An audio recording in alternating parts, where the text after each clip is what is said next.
ವಿಕಸಿತ ಭಾರತ ಗುರಿ ಸಾಧನೆ ಭಾಗವಾಗಿ ಗ್ರಾಮೀಣಾಭಿವೃದ್ಧಿ, ಕೃಷಿ, ಸಮಾಜ ಕಲ್ಯಾಣ ಮತ್ತು ಸಂಬಂಧಿತ ವಲಯಗಳ ಪ್ರಗತಿ ಪರಿಶೀಲನೆ ಹಿನ್ನೆಲೆ ಸಂಬಂಧಪಟ್ಟ ಇಲಾಖೆಗಳ ಕಾರ್ಯದರ್ಶಿಗಳ ಉನ್ನತ ಮಟ್ಟದ ಸಭೆ ದೆಹಲಿಯಲ್ಲಿ ನಿನ್ನೆ ಪ್ರಧಾನಿ ನರೇಂದ್ರ ಮೋದಿ ಅಧ್ಯಕ್ಷತೆಯಲ್ಲಿ ನಡೆಯಿತು.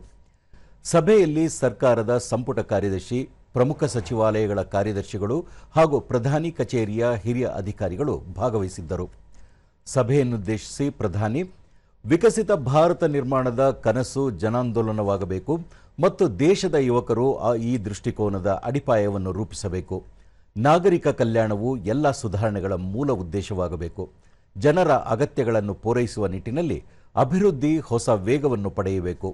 ಸುಧಾರಣೆಗಳ ಉದ್ದೇಶವು ಸರ್ಕಾರದ ಕಾರ್ಯನಿರ್ವಹಣೆ ಸುಧಾರಿಸುವುದು ಮಾತ್ರವಲ್ಲದೆ ದೇಶವನ್ನು ಅಭಿವೃದ್ಧಿ ಹೊಂದಿದ ರಾಷ್ಟ್ರವಾಗುವತ್ತ ಮುನ್ನಡೆಯಲು ಸಹಕಾರಿಯಾಗಬೇಕು ಎಂದು ತಿಳಿಸಿದರು. ಆಡಳಿತ ವ್ಯವಸ್ಥೆಗಳು ತ್ವರಿತ ಬದಲಾವಣೆಗಳಿಗೆ ಸಾಕ್ಷಿಯಾಗುತ್ತಿದ್ದು, ಕ್ರಿಯಾತ್ಮಕ ಮತ್ತು ವಿಕಸನಗೊಳ್ಳುತ್ತಿರುವ ಪರಿಸರದ ಅಗತ್ಯಗಳನ್ನು ಪರಿಣಾಮಕಾರಿಯಾಗಿ ಪೂರೈಸಲು ಅಗತ್ಯ ಕ್ರಮ ವಹಿಸಬೇಕು. ವಿವಿಧ ಸಚಿವಾಲಯಗಳು ಮತ್ತು ಇಲಾಖೆಯಲ್ಲಿ ಸಮಕಾಲೀನ ಅವಶ್ಯಕತೆಗಳ ಸಮಗ್ರ ನಕ್ಷೆಯನ್ನು ಸಿದ್ಧಪಡಿಸಿ ಕಾರ್ಯೋನ್ಮುಖವಾಗಬೇಕು. ಯುವಕರಲ್ಲಿ ಮಾದಕ ದ್ರವ್ಯ ಸೇವನೆಯ ಗಂಭೀರ ಸಮಸ್ಯೆಯನ್ನು ನಿಭಾಯಿಸುವುದು ಮಹತ್ವದ ಜವಾಬ್ದಾರಿಯಾಗಿದೆ.